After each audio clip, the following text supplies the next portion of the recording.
Scorpio, welcome back po dito sa Daily Dose of Tarot 111. Kamusta ka ngayon? I hope nasa mabuti kang kalagayan, pampisikal, mental, emosyonal o spiritual man yan. Ang video po natin na ito ay para lamang sa mga Scorpio na may malawak na kaisipan. Kaya po tandaan na hindi lahat ay makaka-relate, makaka-resonate. Try nyo pong tignan yung inyong other signs, Sun, Moon, Rising, and Venus. Huwag lang po kayo sa sun sign ninyo mag-focus. Kasi mas maintindihan nyo yung inyong sarili kapag tinignan nyo rin yung inyong other signs. At kung bago lamang po kayo dito sa aking channel, please don't forget to subscribe and hit the bell button para naman lagi kang updated every time na meron akong uploads. At kung nais mong mag-avail ng ating private readings, ng ating QR's bracelet at ng ating Evil Eye Amulet Necklace, makikita mo po yung link sa description box, Tarot Intentions by Aliana Ray. So, DM lang po kayo para ma-send ko sa inyo yung buong details.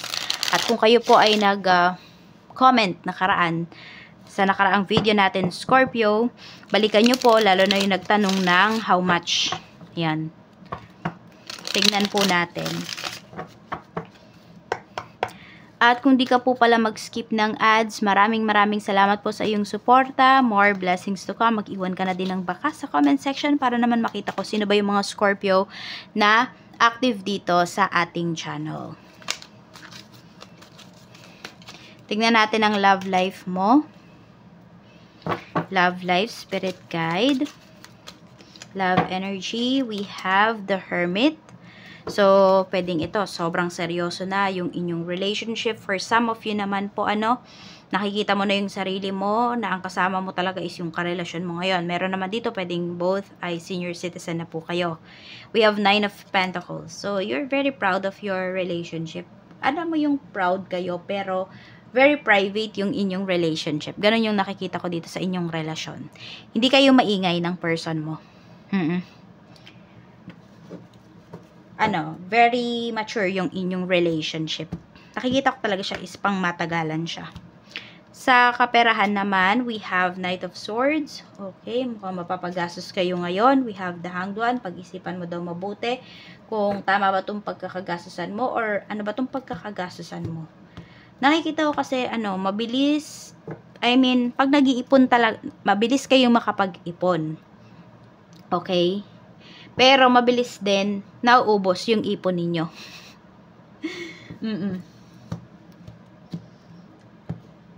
Ayan po yung pinapakita rito eh. Or kung may ma-receive man kayo na pera ngayon coming from your person, or kung ito man ay sustento po, or allotment, makapaghanapan kayo rito. So, magtabi po kayo ng mga resibo. Sa career naman, yung mga nag-a-apply ng work, we have 2 of Wands. So, some of you po, sabihin natin, diyan kayo nag-a-apply ng trabaho sa lugar ninyo. Wala po kayo mahanap dyan.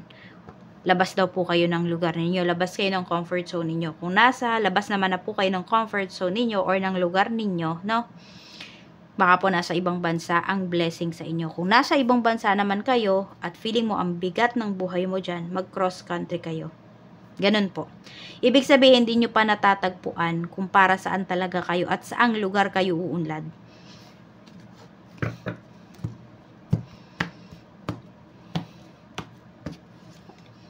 Knight of Cups. Ayan o.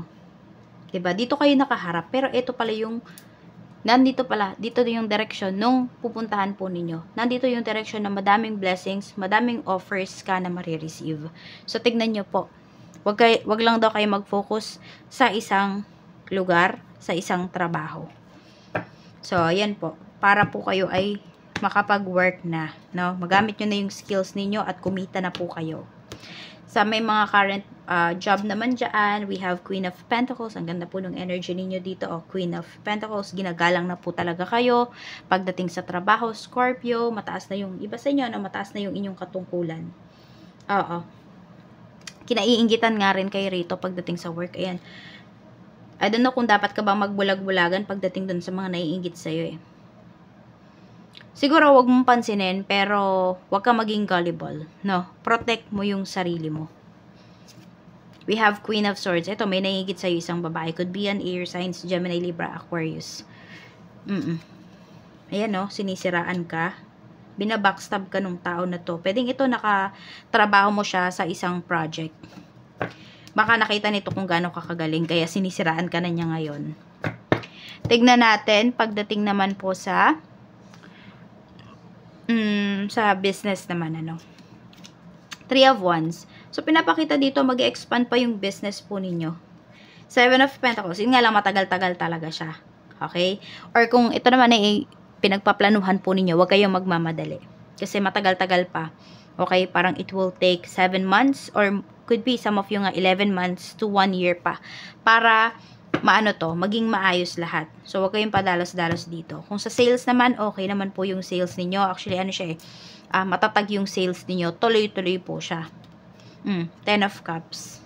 Kaya po kung ito yung ninyo, ito yung bread and butter ninyo, ito yung pinambubuhay mo sa family mo, masasabi ko, Scorpio, buhay na buhay po ang iyong family.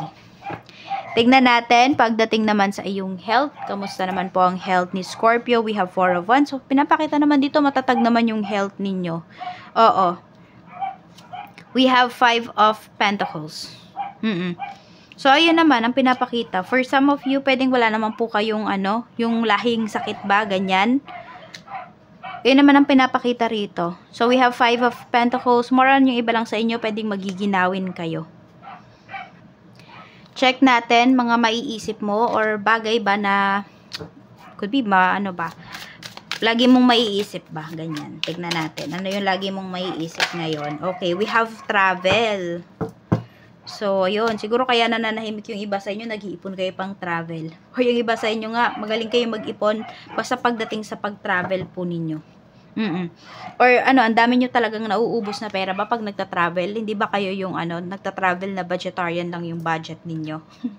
So, ayan, ito yung tatatak sa isipan mo or lagi mong maiisip ang pag-travel. So, pwedeng some of you, nami-miss nyo ng mag-travel. Check natin, ano naman yung mararamdaman mo. We have Wheel of Fortune. Okay, alam mo, ang mafe-feel ng karamihan sa inyo talaga ang swerte-swerte ninyo. Parang yan na lang talaga yung masasabi mo sa sarili mo. Anak ko, ang swerte mo, Scorpio. Okay, dapat mong pagfokusan, Page of Cups. Mga good news po sa life mo, ang dami. Ayan, good news about sa relationship, about sa life. Super blessed ka ngayon, Scorpio. Nafe-feel mo ba?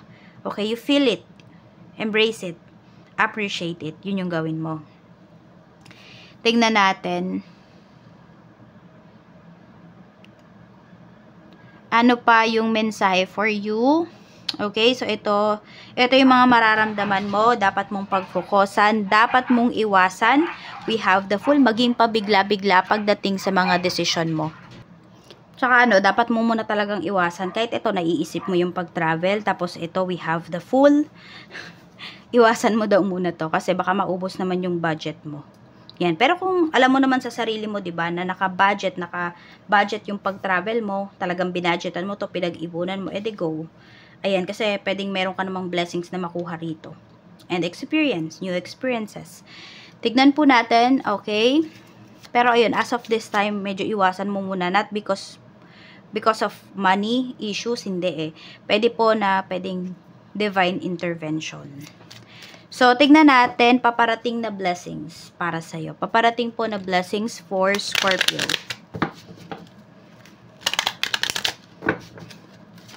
We have money. O, diba? Sobrang blessed mo talaga ngayon pagdating sa kaperahan. Internet. Okay, some of you pwedeng because of, internet is nagkakaroon kayo ng pera. Makakahanap ka ng pagkakakitaan sa internet. Ayun po yung pinapakita rito. Tignan natin, ano pa yung blessings para sa'yo. 3 of Cups. Okay, may newfound friends. Yun yung nakikita ko rito. At saka marami kayong isa-celebrate. Tignan natin. Archangel message para sa'yo. We have leadership.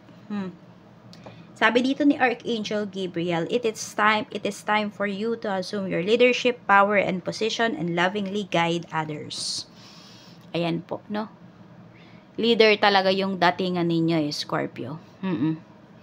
So, ayan, be the leader. Ayan ang sinasabi sa'yo. So, madami kang may inspire, marami kang magaguide na tao. Yun nga lang, marami dik naiinggit sa'yo. Pero yun nga, sabi ko, diba, huwag kang magbulag-bulagan sa mga naiinggit na to, pero protektahan mo protektahan mo, or siguro sabi natin magbulag-bulagan ka na lang, pero 'di ba? Kahit naman magbulag-bulagan ka, malakas yung pakiramdam mo. So protect mo yung sarili mo sa mga ganitong uri ng tao. Yan lamang po. Maraming salamat and see you again on my next video.